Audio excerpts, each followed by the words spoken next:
As a survivor and someone who works and advocates for SA and DV victims daily, I truly believe that this book romanticizes DV. I would never recommend this book to anybody. It Ends With Us is in theaters now, so grab your friends, wear your florals. For me, when I read that book for the first time and I didn't know what was coming, I was shook to my absolute core. I was horrified. And the story is told with such empathy. The writing is just bad. But then they get into a car accident and the baby dies. It drowns.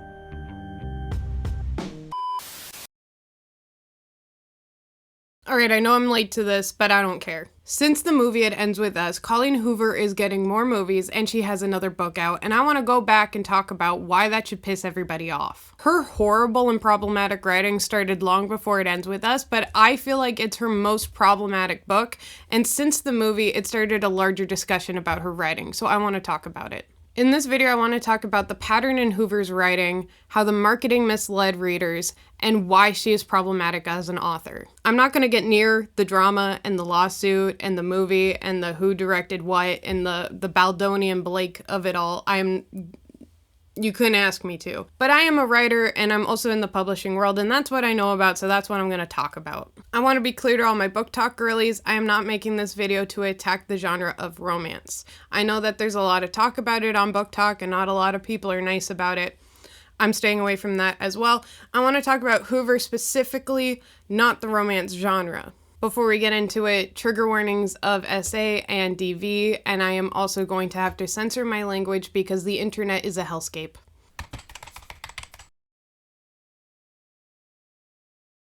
First, I'm going to talk about her other books and the pattern in her writing because It Ends With Us is not the only problematic book she has. It is her entire collection. She has many books about ignoring consent and toxic relationships. A sentiment repeated throughout book talk and articles is that Colleen Hoover has written the same book 1,000 times. Drowning babies, the reveal that the male love interest has committed a horrible crime in his past, car crashes, random dead parents, random twist in the last few pages that victimize the woman for shock value. And of course, our favorite, violence against women. Another loud gripe is that she also writes the same two protagonists every time. She's quiet, she's timid, whatever, no personality. And she's attracted to the emotionally unavailable bad boy. He is demanding, abrasive, mostly secretive. He exploits her emotionally and physically. Colleen Hoover's women do not have a spine, and they often get entangled in a web of good-looking men who do the bare minimum and get rewarded with terms like the best fictional boyfriends. For a writer to only feature one type of character is just creatively lazy. Even her best male love interests are problematic. They do something that's basically the bare minimum while also doing something ick-worthy, and then the book flips over backwards trying to praise him. Literally our first introduction to Ryle is him like kicking and throwing a lawn chair. That should be concerning. It's usually the woman in the situation, and then the man runs around doing the plot while also being the biggest red flag you've ever seen. And 99% of the time, whatever he does, she will just forgive him and call it love. I am not saying that Colleen Hoover has to write books that win Pulitzers, that you can analyze for hours, that have themes and are so in-depth in order for her to avoid criticism. I'm saying she's problematic for calling these horrible toxic things love, being creatively inept, and wanting you to root for the mistreatment of women, and wanting you to root for the forgiveness of these men. I don't know how Colleen Hoover fans aren't tired of hearing the words car and crash. There are other ways to kill off characters for cheap sympathy other than accidents, Colleen. Let's take a closer look at a few of her books. Verity has two writers in a car accident. Main character Lewin is in a romance with Jeremy, whose wife, Verity, is in a coma. This one would count as a horror novel if Hoover knew how to write suspense or how to create characters you'd want to see survive a horror novel. The twist is revealed after Lewin takes literally forever to read 2 pages of Verity's diary. Turns out Verity is evil, there's dead babies, a fake coma, and madness, all as romance. Of course, no Colleen Hoover book would be complete without bland romance, and Hoover really outdid herself with this one. Lewin and Jeremy perfectly complemented each other with their matching wet piece of cardboard personalities. Ugly Love is about Miles and Tate, who start a relationship and it's all fine and cool until Miles gives her very specific rules to follow, is emotionally abusive, and will not talk about his past. Other than that, Miles is great. Miles starts the book in love with another girl. Stepsister?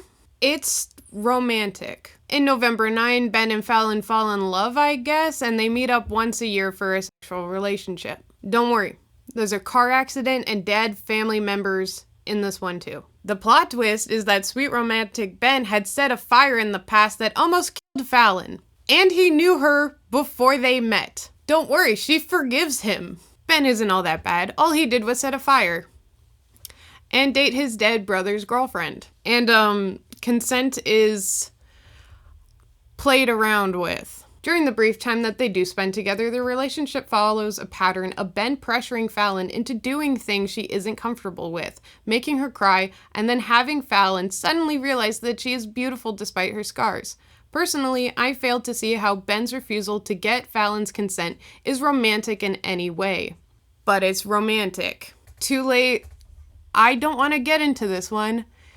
It's too romantic. Generally, most characters have dead parents for a quick grab at your emotions, and it's so fucking lazy. Why do you think action movies have their main hero guy crying over his dead wife who died before the movie started, and that gives him like a soft spot? Why do you think they do that? When an author gives a character a dead family member without the reader having known that family member, they are just asking the reader to do all the emotional work for them. You know from life that when someone's parents die, it's very sad. You don't know from the book that it's sad, you just know as a human being it's a sad thing. So that author is taking that experience you know to be sad and just slapping it on top of their character. Like John Wick and his wife, whose name I can't remember even though I've seen all the movies 10 times. Hoover uses this device in almost all of her books to avoid doing the emotional work of writing a book. For the rest of this video, I'm going to be focused on It Ends With Us because, like I said, I feel that it's her most problematic book. I think that with this book, Hoover was trying to be more serious with her look or her depiction of DV. And because she fumbles it so hard and writes it and markets it like the rest of her books, it makes it all the more harmful.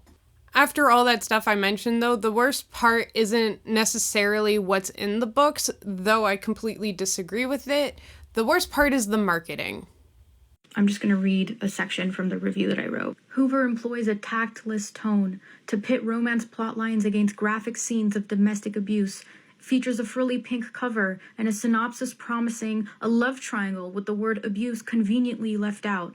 I find this quite ironic, considering the title acts as the book's thesis statement, calling for the cycles of abuse to end with us. Regardless of Hoover's personal connection to the story, this work of fiction was consciously and irresponsibly framed as a love story to impressionable new adults, and somehow we're shocked that this is exactly how it was received online. This book reads like a caricature of a powerful story stripped entirely of emotional depth and complexity. If I'd read this at 18 years old, I think my assessment of this book would have been vastly different. It Ends With Us was published in 2016 with Atria Books, and the movie adaptation came out in 2024. It's about Lily Blossom Bloom, the florist,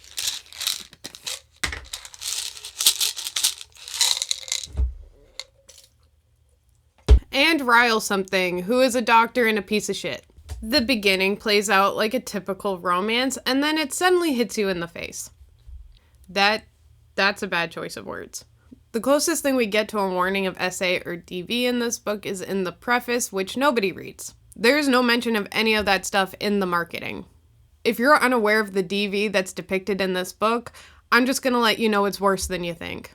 In graphic detail, Hoover displays a rape fantasy for readers of all ages to see. This novel is filled with toxic masculinity, rape culture, and grotesque depictions of women being men's play toys. Ryle's decision was premeditated, cruel, and criminal. But the more damning conclusion is that Hoover's novels romanticize abusive relationships for young readers.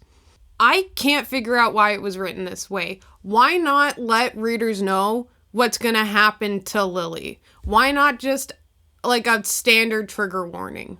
Readers had horrible reactions when they got to that part of the book. It Ends With Us is marketed as a romantic love triangle between a young woman named Lily, her yuppie surgeon love interest Ryle, and her childhood friend Atlas. This presentation is intentionally misleading. The bulk of the book is about Lily and Ryle's relationship, which becomes a by degrees, slowly enough that when it finally hits you, oh, this book is about DV, it is a legitimate shock. And if the first half of the book was bad, the second half takes a darker turn.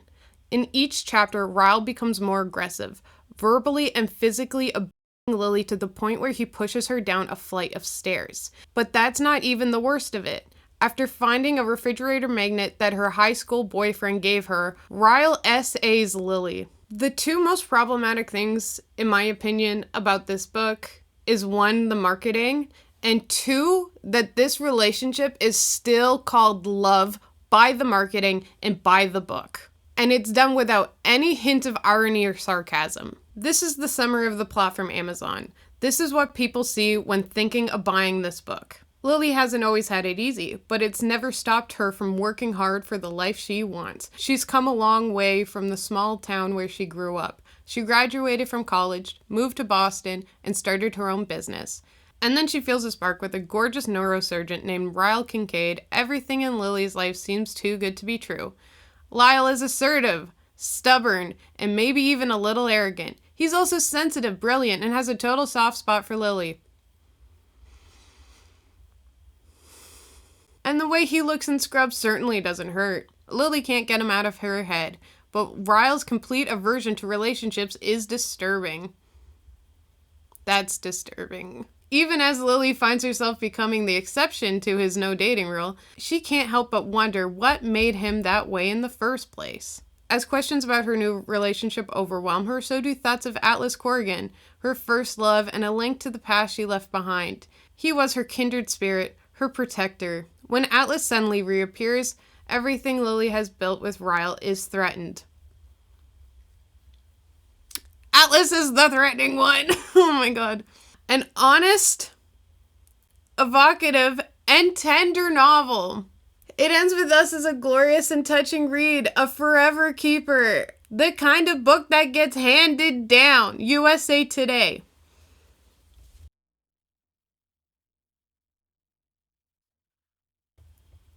That hurt. That hurt me physically. Do you notice anything? A does not show up once. Neither does Instead, we get a review that calls it tender. We get Ryle's good traits and that he looks good in Scrubs. Maybe even a little arrogant, it says. This man, who pushes her down a flight of stairs, has a soft spot for Lily. How fucking sweet! It calls this relationship one of love. It claims that Atlas is the thing that threatens their relationship. Like, her thinking of her ex is the problem here. She's the one you have to watch out for. I know you can't have spoilers in the summary of the book. This book isn't going to take you through chapter by chapter what to expect. I'm not saying it needs to. I'm saying that this is clearly misleading. If you go to the bookstore and pick it up, this is what you will see on the back. On the back cover of It Ends With Us, the tagline is eerily concerning on so many levels. Sometimes the one who loves you is the one who hurts you the most. The idea that abuse equals love has been a tired trope for years now, but it seems to be making a comeback. Hoover only doubles down on this idea at the end of the novel. When Ryle and Lily end up getting a divorce, the last chapters of the book are spent giving Ryle a redemption arc. The two are functionally co-parenting, and Lily has seemingly forgiven the traumatizing actions Ryle put her through. When I say romance story, what comes to your mind? Is it one of them pushing the other one down the stairs?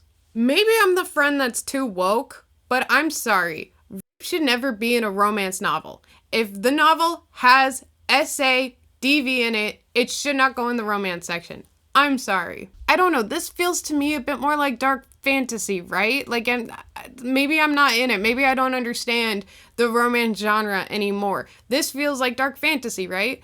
Dark fantasy is like a subgenre of the romance genre where, I don't know what I can say with the censors, more taboo stuff, less vanilla stuff that not everyone is okay with, and you go specifically to that area for those kinks. To my knowledge, those books have better trigger warnings and they're harder to get your hands on, and people are emotionally and mentally ready for what is in those books. Those books exist because literature is a place for us to experiment safely in a world that is not this one. You can agree or disagree with the idea behind those books, but I know what you were reading on AO3.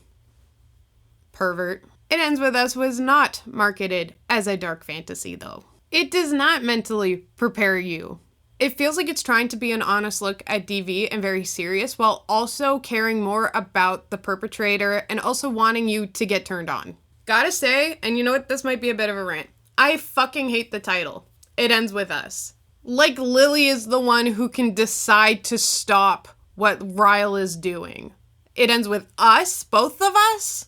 She asks her mother why she never left her abusive relationship, to which her mother replies, because it was easier and I loved him. But if, in the world of the film, leaving an abusive partner is as simple and cathartic and safe as it was for Lily, then her mother's decision is implied to be cowardly, or morally wrong, or stupid. And honestly, I can't even articulate how angry that makes me. But even unintentionally, it shames victims who aren't able to leave their partner. Like, I get that it's Lily and Ryle deciding to change their relationship and change in order to protect their daughter from going through the same thing that Lily went through. But that's only a nice thought if you only think about it for 2 seconds. It's not on the women in those relationships to stop the abuse. It is a men's issue, and it's the men doing it. And obviously for this video, I'm only talking about heteronormative relationships and DV. You might want to argue that it's Lily's responsibility to get her daughter away from Ryle and to divorce him and keep herself safe, and it should end with her. But she fucking doesn't. Yes, she divorces him, but they still co-parent. She still lets this man who did these things to her have access to the child. Like, he doesn't do anything to the kid in the book, but like, to a mom, that doesn't really matter. You're a dangerous person. To think that you can stop abuse as the abused, then nothing that happened will affect your child. And somehow the sun is just gonna start shining again out of nowhere. That's just lazy. It is incredibly incurious about what abuse does to people. It's like the book is saying, yeah, they can change. You just have to keep working on them. They're still hot. It's still love. You can stop them and you should co-parent with them. I know the book still says that she's like affected by what happened to her, but it also, like, the book keeps saying, and the marketing for the movie, especially with Blake Lively, keeps saying, oh, she's so much more than this. Fuck you. Trauma, DV, and SA stick to your bones. It affects how you think. It affects the wiring of your brain. It affects what you do for years and years after, your whole life after. It doesn't just end. The ending, the last time he lays his hand on you, is not the ending for you. There's a whole other book that could start where this book ended about trauma. Another reason why abuse can't just end with the abused is because when so many women leave, that is when it is most likely for that man to kill her. She is out of his control. She is finally leaving him. He freaks out. He wants control back, so he kills her. There's so many cases where a man is in jail for what he has done to a woman, and then he gets out on bail. He's granted bail, even when the woman's family is begging that judge to keep him in jail because he is still dangerous. That guy gets out, and guess what he does immediately? I know that Colleen Hoover doesn't have to write about the most extreme cases. She doesn't have to write about every case. She doesn't have to be an expert. This just feels so lazy. It just feels so simplified. It feels like the most optimistic look at DV. And so in those type of situations, it is so many layers of just unhealthy thoughts, behaviors, and whatnot, that it has to be like, it's so messy.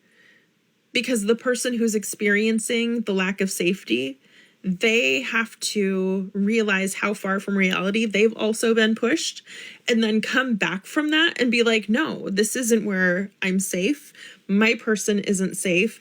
And like me, I thought I could reveal reality to my person who is being so unsafe and get them to realize, like, do you realize that it is not okay, no matter what you're thinking or feeling, to hurt me? There was no amount of advocating for myself that I could do for them to be like, oh, you're right. Oh my gosh, I'm so sorry. So like Lily's break from Ryle when she's holding the baby and is like, what would you do if she told you her boyfriend hit her? And he's like, oh, I'd tell her to leave and never come back. And then she's like, and that's why I'm asking for the divorce and blah, blah, blah. It ends with us. It's too clean. It doesn't happen like that. That genuinely, for an actual survivor, would have been like the catalyst to an explosion. It would have been so unsafe. For somebody to be put on the spot like that, and for their actions and behaviors to be seen in the light of day for what it is, their vulnerable feeling in that moment would be perceived as threat. So Lily confronting that in that moment would have been perceived as a threat, which is why in real time, it is so unsafe for partners to leave, and it is so unsafe for partners to make it known. Some people really did like how conflicted Lily is within the book, and they did find that very accurate. I will give that to the book. Ryle comes back after doing something horrible, and he apologizes. He's very charismatic. He tries to make it up to her, and she thinks, oh, well, this is the real him. This is him being nice. It's not all bad. See, he loves me. That is a very relatable thing for people who have been in these relationships, and I will give that to the book. It's not a lot of credit, though, because the book still calls this fucking love. Justin Baldoni basically said that he liked this book because it shows a man who needs to change who he is and stop hurting the ones he loves, or else he's going to lose them. He liked that look of this relationship, begging the men to see how their actions affect their loved ones. And yeah, I can agree with him on part of that. Yes, that is another point I will give to this book. I do think it's a stretch, and I do think that this book did not care to do that. It may have accidentally done that because the marketing did not give a shit about victims. But I will say, if you saw that in this book and you appreciated that, then I completely understand you. Ryle deserved jail time, though. I hadn't yet added her to my do not read list, but I will be doing that now. I read It Ends With Us at the time because for me, it was very thought-provoking, given I've never been in that situation that Lily was in, and to see her process what was going on and to then make the decisions and take the steps to escape that situation was, for me, incredibly eye-opening. And I appreciated it because of that. But is it a romance novel? Absolutely not. It is not a romance novel. So to see it consistently marketed that way upset me. This book and its marketing feels like a loaded gun that Hoover and her publishing team are just waving around and they don't care who gets hit. This is fucking rape that they are mishandling, that they aren't warning people about. Being read by women who maybe have been assaulted in their past, who are picking up this book. I believe that Hoover or her publishing team should be held accountable. I don't think that she should be able to make more books,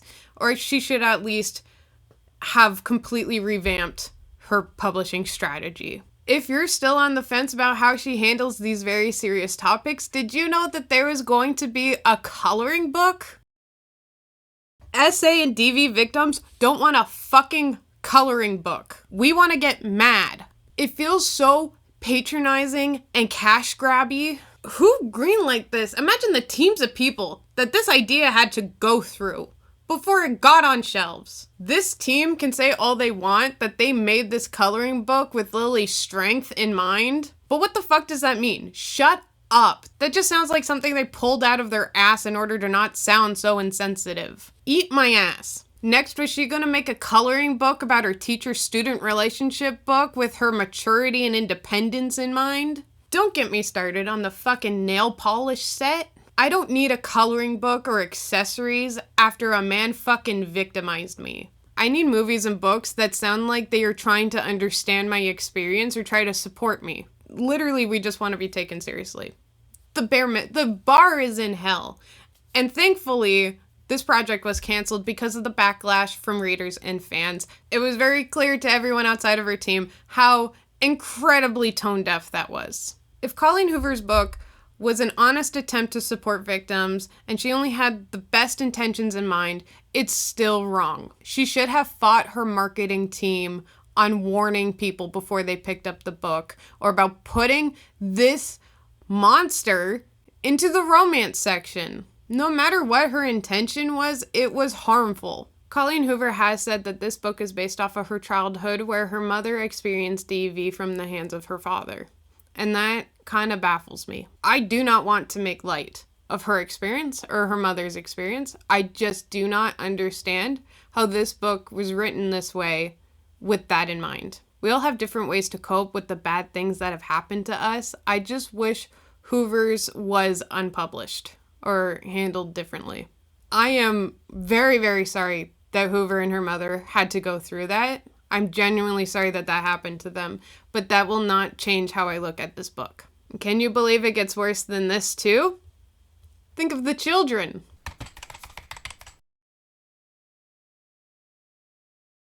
Like I already stated in this video, I am talking about female victims and male perpetrators because that is what is the focus of her books. I know anyone can experience DV at the hands of anyone, but that is outside of this video. I know that Hoover isn't the only author that writes like this or has these kinds of scenes in their books. I know that telling Hoover to stop will not solve the problem, and I know she didn't start the problem, but she's the one I'm making the video about. Some of her books have a love triangle where one guy is violently stalking the female love interest, and for her to be saved from DV, the other male love interest steps in and is the hero. Or the male love interest has been violent with other people in his past, but he has a soft spot for her. In other books, that one's nice. That's a nice one. Or he sets a fire and almost kills her, or he essays her. She does not use these violent elements in order to explore what this does to the victim and how this happens in the real world. She does it as a plot point, as a shock value twist. There's no support or care for the victims. Their pain is only a way to make the other characters step in and look better. If you're watching this and you think that I'm being too hard on her, you think that she had well intentions, you think that, oh, this is just a fantasy book, she can do whatever she wants in here, that doesn't mean Colleen actually supports these things, it doesn't mean that she's a bad person, it's just a book, it's not that deep. Well, let's hear what she has to say about it. I love to play devil's advocate. If people come to me with a problem, I turn it around on them and like to make them look at it from another point of view. So I wanted to take something that is unethical and make the reader empathize and root for it. I'm hoping I can sort of incorporate this into future books because I had so much fun doing it.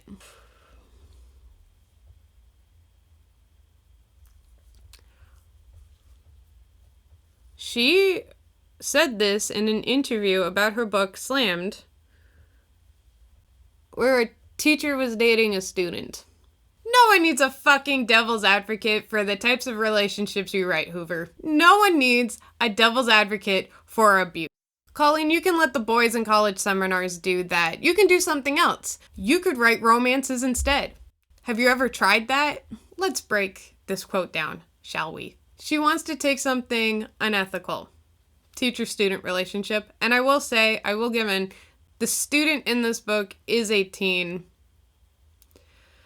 It is fucking unethical. She wants to take that relationship and make people root for it. She wants to twist it and make you look at it another perspective to empathize with it. To empathize with something that hurts young women.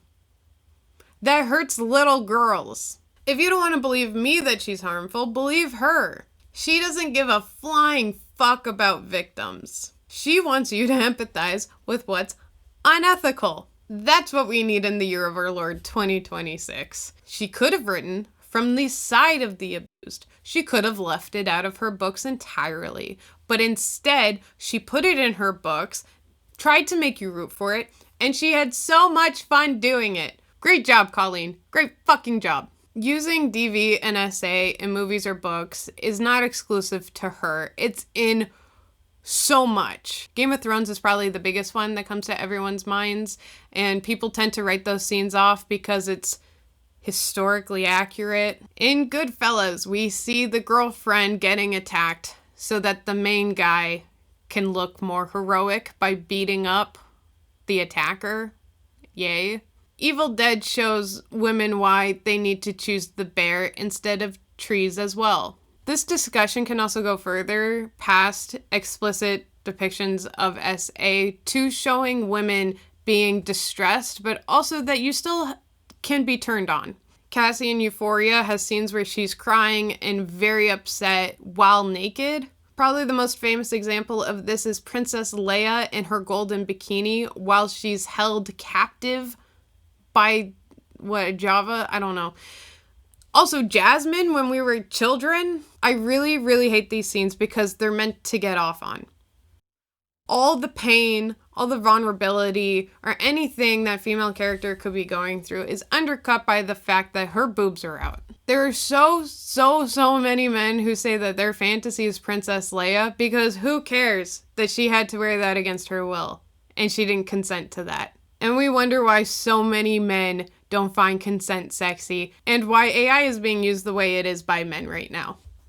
Don't Google it. Using rape again and again as nothing but a plot device causes the audience to forget what rape really is. A traumatic and violent event perpetrated against an individual as a result of a variety of intersecting and oppressive factors such as gender, race, sexuality, class, and ability. NCRB recorded that 36,975 women were raped in 2014. When broken down, it means that one was raped every 14 minutes last year. And the actual number is bound to be bigger, as lots of rape cases are not even reported. When we use rape and sexual violence as only a storytelling device and fail to engage with the character's experience, we negate the experiences of thousands of people for whom is a reality, and not just something that happens in the background of somebody else's story on screen, stage, and in books. It is lazy writing and exploitative of the trauma and violence for plot progression and entertainment value. It furthers our existing rape culture, oppression, objectification, and degradation of women, and provides more fodder for our existing patriarchal setup. And I'm not even going to get into how it feeds into a fantasy and fetish here. There's a study done in the University of Manitoba called The Effects of Mass Media Exposure on the Acceptance of Violence Against Women, a Field Experiment. They took 271 male and female students and showed them movies. They were randomly assigned to view on 2 different evenings, either violent, sexual, or control feature-length films. These movies were viewed in theaters on campus, and 2 of the movies, i.e. one experimental and one control, were both shown as part of the regular campus film program. The results indicated that exposure to films portraying violence increased male students' acceptance of the interpersonal violence against women. A similar non-significant trend was found on the acceptance of rape myths. For females, there were non-significant tendencies in the opposite direction, with women exposed to the violent sexual films tending to be less accepting of interpersonal violence and of rape myths than control subjects. Stories like these, mishandled stories as well, have actual real-life consequences. It is that deep. It is harm. With Hoover's books being turned into more movies, I believe that more people will see these movies and continue to be desensitized. And again, that is not just on Hoover that this kind of culture exists, but fuck her. I know men aren't the ones reading Hoover's books and being desensitized specifically through her literature, but do you know who are? Kids! Many of Hoover's books fall under the young adult YA category for readers 14 plus, but others are rated new adult, 18 plus, or mature. Oftentimes, however, readers pay no mind to the book's ratings, resulting in teenagers reading books with very heavy content. If you look up Colleen Hoover on TikTok, comment sections are filled with things like, "Me reading It Ends With Us at 13," and "I read her new adult books before I could even count as a young adult." When I was doing research for this video, I was on Reddit for a bit, just looking at like what people thought of her books and how they read It Ends With Us. I was surprised by how many people said that they started reading like the graphic new adult stuff at a very young age, or how many people said they worked in bookstores and they would see little girls trying to buy the 18 plus books. I can only imagine that they felt like how I felt when I was a cashier and I saw little kids come up to my till with fucking energy drinks. And I'm like, please don't make me complicit. Please don't make me do this. Where are your parents? Hoover's writing style is very simple and allows young readers to pick it up and understand it very easily. Like, these books do not require a high reading level. And on its own, a simple writing style is fine. There's nothing wrong with that. But that is just another contributing factor for why kids are able to get their hands on it. Having an easy-to-read book and an interesting plot that brings people back into reading is an amazing thing. There should be more of that. R.L. Stine wrote the Goosebumps books for that. He said that he didn't think it was fair that every time children read, they had to learn a lesson or learn about themes. He wanted them to have something that was purely entertainment. I think that there should be more books like that. A lot of people and articles are applauding Hoover for getting kids and adults into reading more. But let's not forget what these books are. Then TikTok got involved, or BookTok, the video sharing platform's most wholesome story that also happens to be true. A recent survey found that 59% of 16 to 25-year-olds say BookTok helped them discover a passion for reading. Anyone with a teenager will recognize what Griffith says: "When my daughter, who is allergic to books, came down and said, 'Can you buy this book?' I thought, what on earth is happening? 'Cause it's corn, Mom. Your kid isn't reading this out of a newfound love of words. This book hangs dong. No one is reading Colleen Hoover because they love cracking the spine on some literature. You're not encouraging your kids to read. You are buying them corn." If you're an adult, I totally get the appeal to spicy books. Believe me, I get it. Like, I love reading the books I make videos on and the literary fiction and stuff. But yeah, sometimes I want to turn my brain off and read something hot and dumb. I get it. Everyone deserves that. Don't buy it for your child. Kids are sinking their teeth into corn, depictions of DV, toxic relationships, apologies for red flags. And some of those things, like the apologies for red flags, are in the young adult ones as well, not just the plus 18 ones, which of course they're also reading. These young girls are seeing depictions of these horrible men, at best mediocre men, doing horrible things, and the book still calls it love and tells them to ignore those red flags. Can we let their brains develop first? I feel like the obvious counter to this point is that we all read stuff like this when we were younger. We were all under our covers with our iPods on Wattpad or Tumblr or AO3 when we were 13, just being little freaks. Like, those were formative moments for us. No matter what, kids are gonna get their hands on smut. It's just a fact. But this feels different, doesn't it? Kids sneaking around, finding their own way to get their hands on this stuff is very different from what is happening with Hoover's books. Parents buying it for them. Publishing companies not warning people about what's in the book. So when the kid goes, "Mom, can I buy this?" And the mom goes, "Yeah, sure, whatever, it's a book." They don't know. Why the fuck does this exist? There's a lot of companies, not just her publishing company, that are encouraging kids to read these books. Like the Teens for Teens review of It Ends With Us on a library website.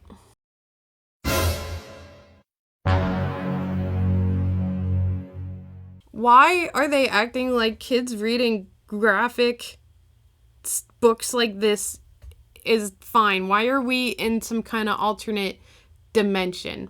Even if everyone kept their clothes on, there's still DV and a lack of consent. Like, that's still bad. I do want to be a little bit careful because I don't like it, for example, when female artists who write sexual songs are on talk shows and people go, well, what if kids listen to your music? I don't like that. About those 12-year-olds that listen to your music, and think about the 12-year-olds who saw you on the VMAs, and think what they're thinking. They probably are thinking that it's okay to dress like that, which it's not. I'm not their parent, man.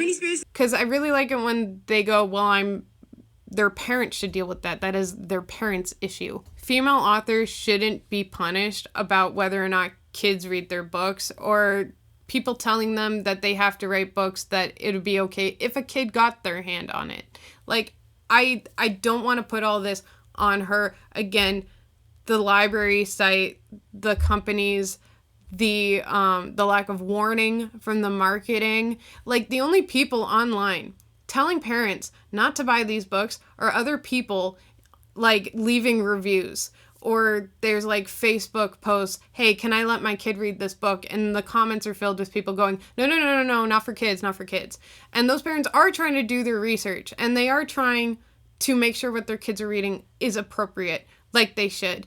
But it's not the people who should be telling these parents what to buy for their children. It's not the companies that put it out there. It is independent, just everyday people doing the actual good work of, like, warning the parents. What I hate a lot about little girls reading books like this is that they think that they know more than they do.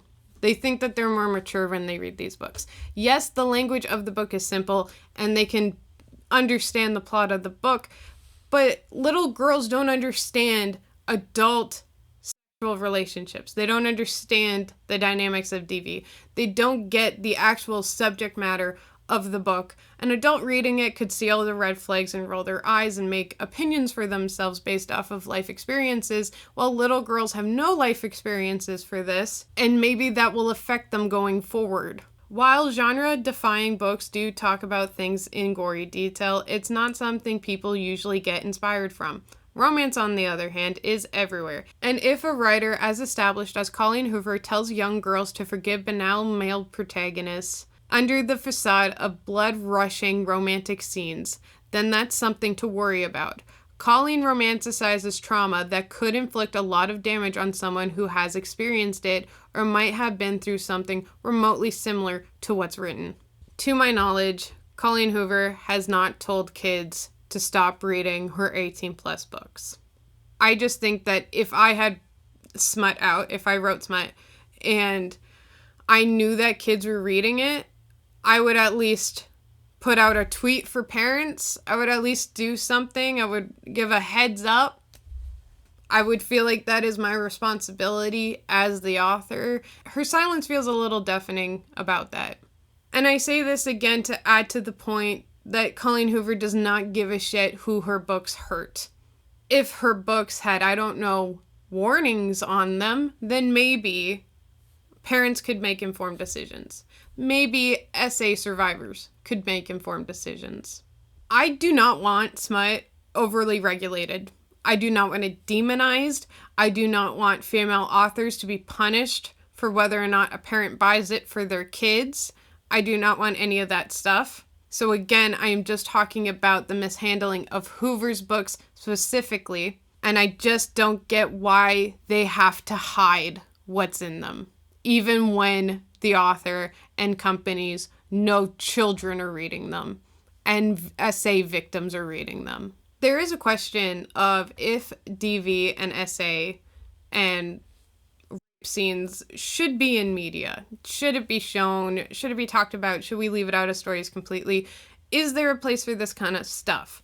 My opinion is kind of. I don't think it should ever be shown. Based off of the study I cited earlier, I think that showing it, even with the best intentions, because again, a lot of people will just be desensitized even in a good story. At the very least, I believe that if it's shown, there should be a warning. When I was in university, I took a class about apocalyptic stories, and in it we had to watch a movie called Into the Forest. And our male professor just said, oh, it's on the syllabus, just go watch the movie and then come back and in class we'll talk about it. There was a scene in that movie, an essay scene, and we did not get warned. The class was mostly female students. When we got back to class, a lot of the female students said, hey, we understand why it's on the syllabus, we understand why you assigned the story, but please warn us before that, because that was very hard for us to deal with. That came out of nowhere. You just be aware that you shouldn't do that to female students. That was hard for us. And we had a male student who said, I don't think you need a warning. I think it was fine. Like, shut up. No one was talking to you. And then one girl said, oh, God, I just hate it when scenes like that are in movies at all. I just don't think that they need to be in movies. I can't do it. That male student again said, well, I think they should be in movies. There's no problem with them in movies. Why would you take them out of movies? He was in another one of my classes where we read short stories, and one of the short stories, I forgot the title of it, but a woman was getting stalked by a guy she almost went on a date with, or it was like a Tinder situation or something, but he wouldn't let it go, and he stalked her and kept, like, when she rejected him, he became very, very angry. And the same male student said, I don't get why she didn't give him a chance. Like, of course he's angry. She should have just tried dating him. He said he was a nice guy. And I think it's kind of funny that he would do that, because I was like, no girl on campus is ever going to date you. We talk to each other. Everyone's going to know. Every woman in this fucking university is going to know that you said that. You're never going to get a date. Not that he could have either way. But I also found it pretty alarming that none of the other guys in that class raised their hand to correct him. That, hey, he's scaring the shit out of her. He's following her. He's threatening her with violence. Maybe we don't complain that she doesn't date him, or she's the problem here. Lots of girls said that. None of the guys said that. I know that there are many men who would stand up and say something in support of that female character, but I didn't see any. And I'm wondering if there would have been more in my class without media that shows such horribleness. Blaming culture just on movies, though, of course, is a huge, huge oversimplification of that issue. That is not the root cause. I think it's a continuance of it. It's not helping anything. But sometimes I think about these things that have happened in my real life when I'm thinking about stories like Colleen Hoover's.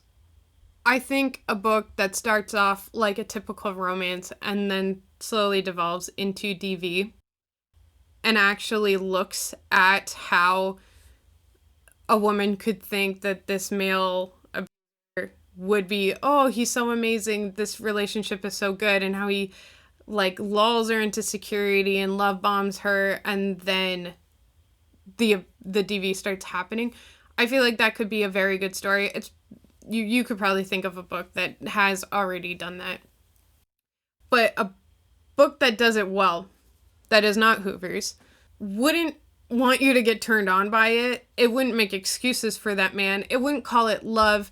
It would not call it love in the marketing and completely mislead you. There would be warnings.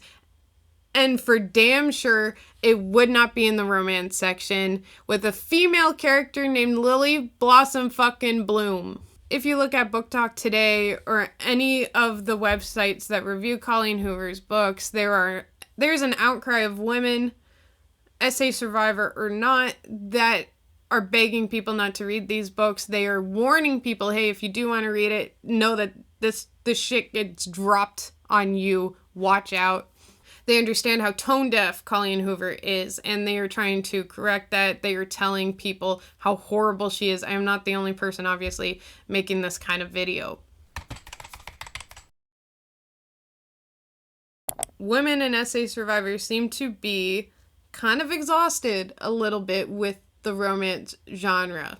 A little bit, some of them. It seems like there's a bit of a shift happening. I think it's been happening for a while. But recently, people have been looking at it more. Recently, my home country, Canada, gave the world a gift with Heated Rivalry. You're welcome. It's a TV show about two rival hockey players that like to kiss. It's based off of a book series that more women have been picking up to read since the show's popularity. Many female non-binary people have been reading fanfics and stories for a long time before this. I think the first big book talk public spike of women reading romance was probably with Song of Achilles, and that book I could shoot straight into my veins, let me tell you. This one is 1,000 times bigger than Song of Achilles, and people have been talking, hey, women tend to really love romances. What's up with that? Why is this huge fan base for Heated Rivalry mostly, I can't say that word, mostly straight and queer women? Why do women gravitate to stories so hard? The creator of the show was asked this, and I found him to be very insightful on why. So Jacob Tierney said, women love these books. These books are written by a woman. These books are largely consumed by women, so I wouldn't want to speak on behalf of a female audience, but I think that what women are presented in romance is not always something that interests them in that way. I think that women are also, in real life and in culture, endlessly exposed to sexual violence. Seeing things like this, that are depictions ultimately of male vulnerability, can be refreshing. From what I've heard from the women who have written to me, Rachel, and the boys, there's a safety in seeing a woman being removed from the conversation. So you're watching something that happens between two men, and there is no fear of violence. There's no fear of things turning into stuff that women have to deal with too much in real life and don't want to deal with within their fantasies. And ultimately, this is a romantic fantasy. I think it's also that maybe romance, which is a genre that women love and write and read and are the primary consumers of, just doesn't get treated with a lot of respect. Nor do the people that make it, or those that adapt it either. So I think they're responding to, at least I hope, the fact that we came to it pretty full-hearted. And as fans and as people who want to honor this material and want to honor the genre and make it as romantic as we can, that's certainly what I wanted to do. And women agree with him. For some women, the gender equality evinced in Heated Rivalry is aspirational. For others, it's a necessary escape. The main reason I read is I just absolutely cannot stand reading or watching women suffer at the hands of men in any way, big or small, anymore, said Dawn Bovasso, a 49-year-old queer woman from Boston. I have never found one novel, romance or other, where a woman is treated well from the beginning, she said. Even lesbian romances almost always include women being treated with disdain and trauma when they are at work and when they're talking to their families and when they're moving through life, she said. The constant reminder of misogyny and inequality makes it impossible for her to relax and enjoy the story. That's not a problem with an MLM in general and a Heated Rivalry in particular, Bovasso said. The women who are in it are all treated with respect. The men do their own emotional labor. It's not on us to fix, defend ourselves, or worry. We as women just want to watch this and relax. She now reads almost exclusively and encourages other women to do so as well. I realize how much better these were for our psyche and our well-being. I'm disassociating from the horrors again, aren't I? No shit. Straight romances have been women's enemies since day one. Even if you think of like early 2000 rom-coms and like the best case scenario of those, it's a guy stalking a woman who clearly doesn't want him for understandable reasons. He's obnoxious and childish, and he's just fucking annoying and doesn't care about anything she says. By the end of the movie, thank God, she's fixed. He wore her down. She finally realized she was just uptight. He didn't need to change. That's the best we could hope for, and it feels like propaganda to us. And then we also had shit like grooming and PDF files in Twilight. So should I start calling you Dad? No. Hey. And in Pretty Little Liars, we had DVNSA and Gossip Girl. We had cheating in Friends. Like the Big Ross and Rachel. Oh my God, cheating! And there was also supposed to be cheating from Chandler and Jim from The Office, but the actors who played those men said that they weren't going to do that. Like, we couldn't get a second apiece. Women are very sick of the media telling us to ignore red flags, or that red flags are actually great for the relationship, or that women can only be happy in relationships, so stop working so hard. Choose between a chef who burns a grilled cheese or your career. We are sick of our trauma being used as shock value. Obviously, this exodus of straight and queer women from straight romances to romances is not Hoover's fault, but she obviously contributes to it as one of the biggest authors on Book Talk. Colleen Hoover does contribute to the pain women feel from romances, and she does not give a shit. She just had so much fun doing it. There is something heartbreaking about women finding safety in stories because we are taken out of the equation. We don't feel safe unless we are not there. Understand reading stories, even if you have not been hurt by straight romances. I totally get that.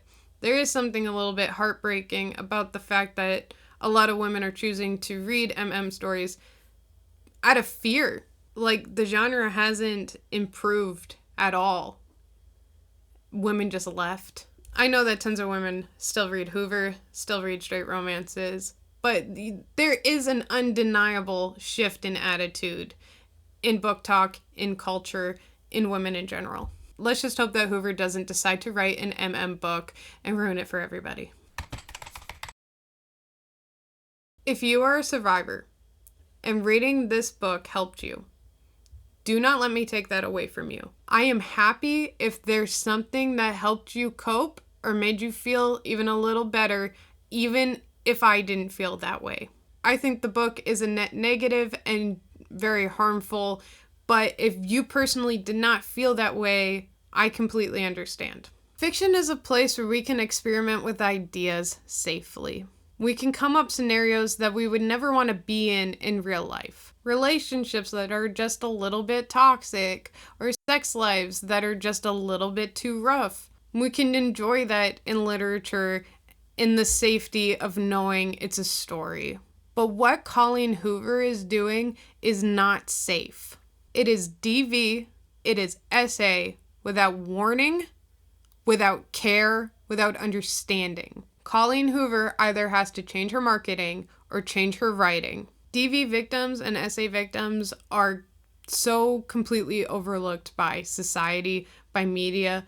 We are constantly being re-traumatized, not taken seriously, or blamed for what happened to us. If you want to write about these kinds of issues, then you have to put in the work to do more good than you're doing harm. Even if you are a survivor yourself, even if you've experienced it in real life yourself, you can still do harm. You can still mishandle it. You need to talk to people. You need to understand other people, see other perspectives, look at how these issues should be talked about, how they can be safely and sensitively talked about, where certain boundaries might be.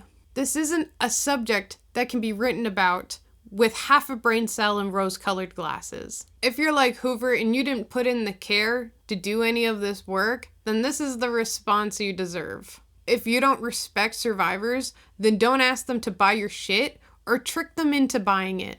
All right, that's it. I don't know if I just stepped into the lion's den or not. I feel like most people on Book Talk are saying the same shit I am. Whatever. That's the video. I hope you enjoyed it. I hope... Oh. Did I flash you? Oh my god, not in this kind of video. I hope you enjoyed the video. I hope you learned something. I hope, and I hope you never buy one of her books.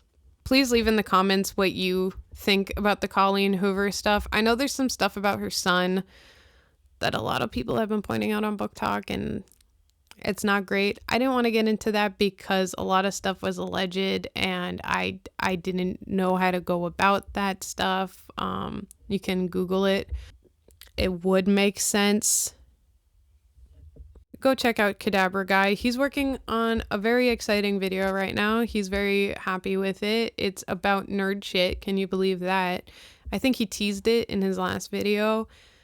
He's going all out, man. He's going all out in a way where I'm like, you need to make this in real life. You need to make the board game. You need to do something with this. And he's like, But he is very excited, so go check him out. And if you're from his channel, thanks for watching. First time I watched this movie, I cried. When?